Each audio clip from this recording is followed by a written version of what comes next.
Hi, I'm Steve Callaway, Hillsboro Mayor, and welcome to another episode of Community Conversations.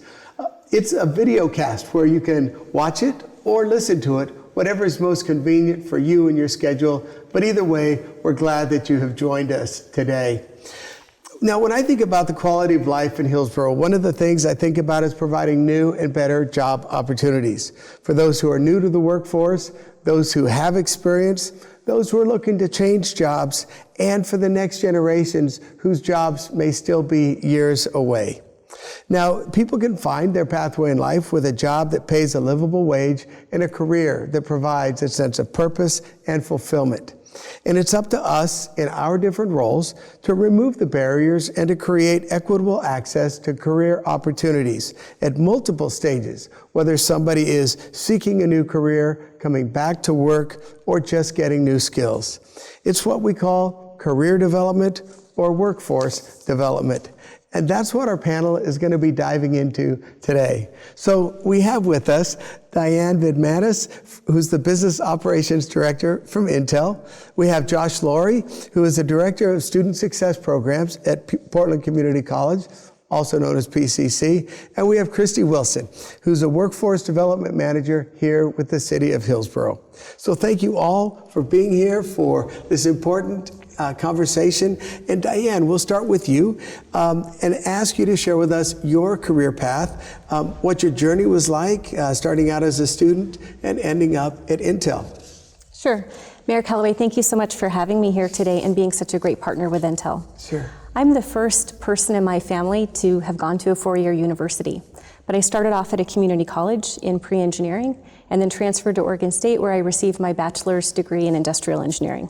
From there, I started off at Intel as an industrial engineer, and here I am 27 years later as a director of business operations in our technology development group in Hillsboro, where I'm very fortunate to be able to work on inclusive hiring strategies. Wonderful. And so 27 years, you know, and I think when you started at PCC, who could have imagined, you know, the journey but also the contributions that you've been able to make. And so now help us understand, you know, since you're in a position with Intel to help do some of that hiring, can you share with us a little bit about the Semiconductor Technician Quick Start program? Sure.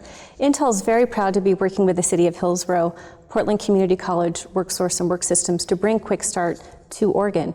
It's a 2-week, 40-hour course where we're training students to become entry-level advanced manufacturing engineering technicians. And these technicians are those folks who are hands-on, very active problem solvers in our factory. They maintain, troubleshoot, and repair some of the most advanced equipment on the planet. And, you know, with that 2-week, 40 hours, it really gives, you know, students a taste and helps expose them so they don't have to kind of fully commit one way or the other. Yep. These are folks who may not have ever seen themselves being able to work for a company like Intel or really don't know what advanced manufacturing are. It's a great opportunity for them. Absolutely, you know, because we see the buildings, but we don't always know what goes on inside. So that's a great program and good to Intel, you know, for your work in that area. You know, so Josh, I think that there are, you know, while we know Diane's exceptional, we know that there are other students, you know, similar right now who are looking for opportunities that can unlock a career. So you get to help kids do that, and tell us about that and what an incredible role you get to play in their lives. Thank you, Mayor, and thank you for having me here and talking a little bit about the partnership that we have with the City of Hillsboro and Future Connect. And stories like Dan's, we get to see every day. Students who are coming out of high schools, first generation, low income, interested in pathways to opportunity, and maybe not knowing what opportunities are out there. And so some of the innovations that we've developed with the City of Hillsboro, as well as Willow Creek, are on-ramps to these CTE, these certificate technical education pathways like mechatronics, microelectronics, and healthcare.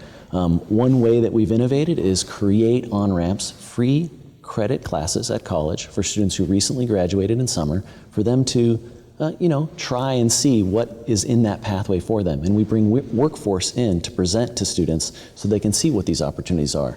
And so we're excited to be able to provide that. And for the last 2 summers, we've provided 2 classes with 20 students each, so those students can start on that pathway in college.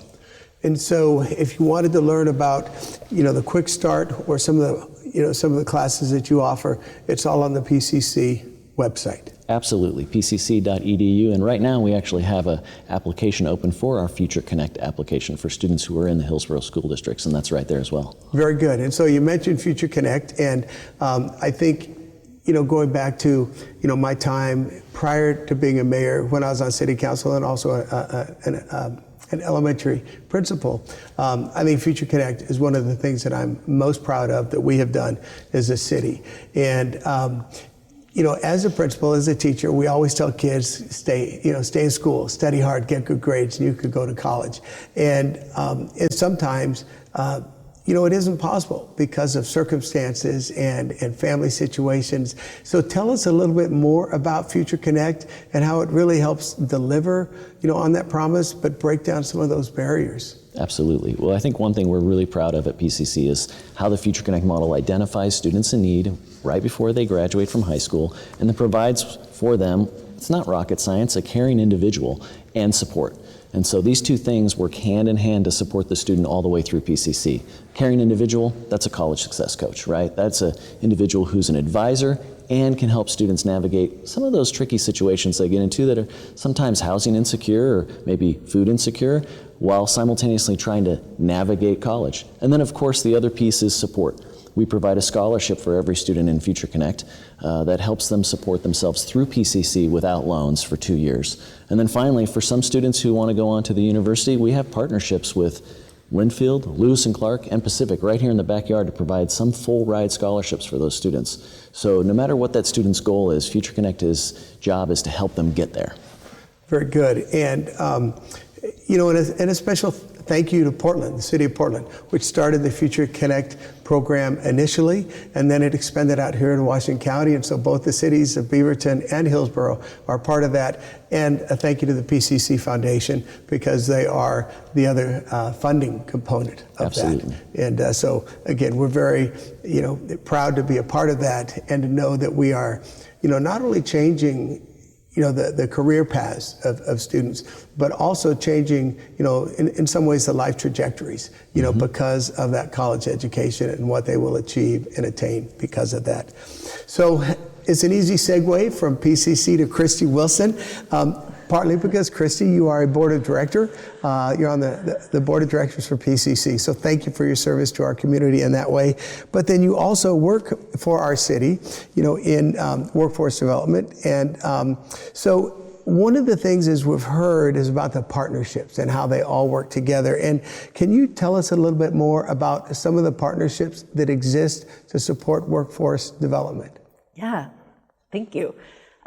So workforce development, it's fascinating. And Hillsboro is one of the only cities that has a dedicated workforce development person to kind of do that work and convene and bring all the partners together. So one example of that is our advanced manufacturing work group. And that is about 15 industry partners, community-based organizations, K through 12, PCC, and all of us together talking about what is workforce, like what is the data saying about the job needs now and going into the future. And advanced manufacturing is just a big player in Hillsboro and Washington County. So collectively, we're able to support each other and have more visibility of community college pathways in the K through 12 system and what is advanced manufacturing, like we were talking about. So both for students, adults, any community member, just that kind of advocacy and awareness around how then can you access or connect to these high growth, high demand jobs and move into a livable wage career at any point in your life. So through partnerships, we're able to be responsive and create those programs that can better serve our residents and support industry as well. Yeah, so one of those programs is new, and it is, I believe, unique in the country, if not the only one in the country, where it is a certified. Upon completion, you are a certified technician, and you have a job waiting for you. And do you want to talk a little bit more about that? Yeah. And it is Oregon's first registered youth apprenticeship, registered through BOLI. Who was an amazing partner during the whole process. We had multiple partners participating. Intel was one of them, Portland Community College, that's why we're all here together, Gyra Semiconductor, Toso Quartz, and Jobs for the Future. So it took about 4 years to kind of get it off the ground, but this year now we have 5 students that are at Century High School that'll spend their junior and senior year doing course-related work in the classroom with Mr. Matt Lown, and then they are transported to and from their job site where they get this paid work experience and will graduate high school with both the diploma and the apprenticeship certification that's recognized nationwide. So, and we have some targeted outcomes and goals in the outreach that we're doing to ensure that we are really doing intentional outreach to women and students of color, and seeing, I mean, you can't be what you can't see. So giving that exposure and that experience to be like this, you can either go straight to career now, or you could go to college and work your way up. Very nice. And you mentioned BOLI, the Bureau of Labor and Industries. And, when we think about the partnerships and conversations, it's easy to think it's just kind of local. But, in order to have students working in these internships, BOLI had to change their rules and regulations statewide to accommodate, the innovation and to respond to the need, that we see and that we're working to address. Mm-hmm. So kudos to BOLI and all the partners that helped, put that together. Share with us a little bit more about the Future Ready Oregon grant that we have with Hillsboro School District and Centro Cultural. Okay. So Future Ready Oregon was an initiative under Governor Brown last year. And it was dedicating $200 million to workforce development, specifically in advanced manufacturing, healthcare, and technology. Statewide, those are the careers with the biggest need, and we needed to look at the entire workforce system and how are we providing the training and opportunities and connections to the education and training in those 3 areas. Hillsboro was definitely a little bit ahead in the game because of all of our existing partnerships and the work we're doing in the workforce development space. But with this funding, we're able to focus on capacity building to be like, what are we missing? What are we doing well? What else can we do? So the funding will provide some resources, including staffing at Centro, at HSD, and at the city to collectively work together to kind of do advocacy and awareness around the advanced manufacturing sector, identify barriers, talk about perception, and just ensure that our community members have access to those livable wage careers right here in Hillsboro. Well, and you mentioned some of the money that came from the state. But then there's also money for some of the programs, including Future Connect, that come from our community service fees, through the enterprise zone. And so, as we offer incentives, to companies to come here or to expand here, and in lieu of some of the property taxes, then we get, these fees. And then, so we are using these fees then to turn right back around to elevate the opportunities, to increase the skills, and then in doing so, meeting the needs of our industry. So it really is just a perfect, partnership that continues to go back and forth and elevate both. Yeah. So, Diane, speaking of elevating, one of the things that Intel has done so well is we've heard about creating equitable opportunities and breaking down barriers, is you have implemented some programs at Intel, that within the corporation do some of the same things that we're trying to do, externally, with partnerships and in our city. Sure. One of Intel's corporate inclusion goals is to increase our technical women representation to 40% or more. Quick Start is one program that we've implemented to do that. Another one is our returnship program. And this program is aimed at getting folks who have taken a break for care of family or family members or themselves back into the workforce. And once we get them back into the workforce, we want to make sure that all of our employees feel included. And we have many employee resource groups and communities that Intel employees can be part of. So all groups are open to all employees. And when they feel included, we hope that they stay. Sure. And, I heard recently a student at PCC Willow Creek talk about her experiences. And she was working full-time at Intel and going to school full-time at PCC. And she was a young woman of color. And, and she talked about how Intel worked her work schedule around her class schedule so that really the main priority could still be the main priority, which is her education.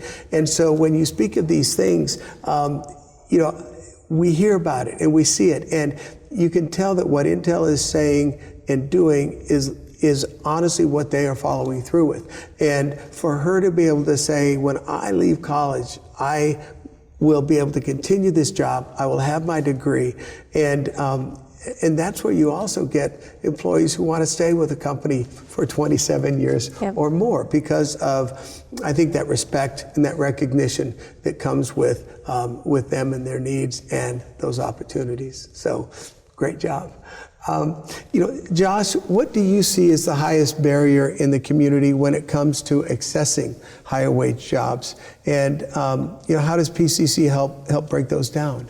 Sure. Well, unfortunately, not surprisingly, I think we know some of the most common barriers we see right now, which are costs. Right. Costs of childcare, transportation, housing, food. That's what we're seeing on a regular basis. The costs are going up.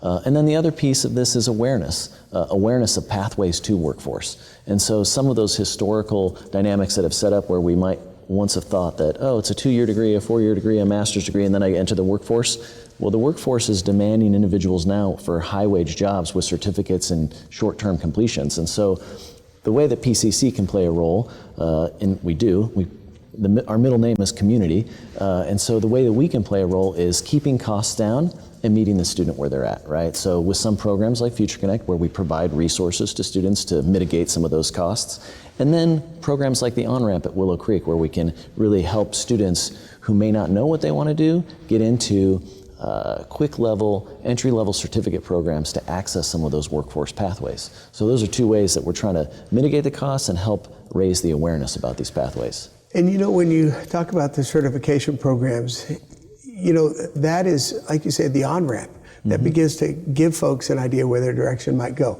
That's not the end of the road. And that really just begins to unlock possibilities. And when I also think of, the dual credit options that are available, with high schools and PCCs. And there are students who graduate from high school and they've already completed a year, in some cases 2 years of community college, which when you think about, again, the cost, that's one of the ways that you can address that by getting those credits, early and in a different way than when I was, finishing up high school and heading off to college. I want to ask each of you a question. When we succeed in supporting our residents and employers with workforce and career development, what do you see as the biggest benefit, for our entire community? And I'll just throw that out there for whoever wants to answer first. Sure, I can answer it. It's really win-win for the entire community. It's that the entire community is lifted up. Our residents know they have access to these great, rewarding, living wage jobs, and our employers aren't struggling to find a capable, retainable workforce. Nice. And I would echo that. I would say quality of life. High quality of life and connected citizenship. And just the accessible pathways and really looking at, the underrepresented minorities in certain spaces and kind of addressing that together, and that does benefit the whole community. Our companies are happy, they're meeting their bottom line, residents can work one job instead of 3 jobs, and the affordability, the housing and all those costs, you need a livable wage job to be able to do that, so the whole community benefits, and quality of life improves. And Chris, you said something earlier, when you see it, you can be it. And I think about, those parents, who are moving into jobs that now their kids can see. And when they see their parents or they have exposure to different jobs, that really begins to broaden, the imagination, the dreams, and the possibilities. And as you all said, we certainly are a stronger community, and not just Hillsboro itself, but truly our whole region. Christy, you're going to get the last question here. This isn't something that only Hillsboro, is interested or doing. And is there anything else going on at the state level to address these issues of career and workforce development? Yeah, so there's a couple of things happening. One that was mentioned is the state Semiconductor Task Force, which was, again, focusing in the advanced manufacturing semiconductor work, but at a state level. And additionally, the Future Ready Oregon is going to build a statewide consortium around advanced manufacturing as well. And both groups have looked to the Hillsboro Advanced Manufacturing Work Group as a playbook and a roadmap of how these partnerships can make this work happen. How are you engaging with industry and hearing from them? How are we making changes to reflect that in the K through 12 system or offering on-ramps for exposure? So there's a lot of work happening at the state so that we can continue to have a strong workforce program and have a pipeline of talent, that our industry needs, as well as livable wage careers.